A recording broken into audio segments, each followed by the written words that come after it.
Tingnan, tingnan nyo guys, oh, ang laki-laki ng nabili namin na tawag nito na shrimp. Ewan ko kung anong tawag nitong shrimp na to. Sobrang laki niya, 3 peraso. Siyempre bumili na yung asawa ko, kay favorite niya talaga ang mga ganito. Yan, tingnan nyo ang laki-laki. Maliit lang naman ang kamay ko, pero kahit sa malapad na kamay, hindi pa rin to ang laki-laki niya. Yan. Hindi ko alam kung anong gagawin ko dito. Bye bye guys, maraming salamat. 3 peraso, nakaswerte na mayroong ganyan.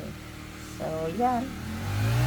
Tapos yung talakitok namin, ayan, itong talakitok ko, ang sariwang-sariwa din.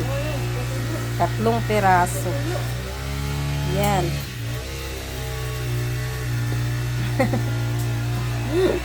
Na tumutulo. Ano kasi dito, yan. I-escabeche ko yan. Bubuuhin ko lang ang escabeche. Sarap. Bye.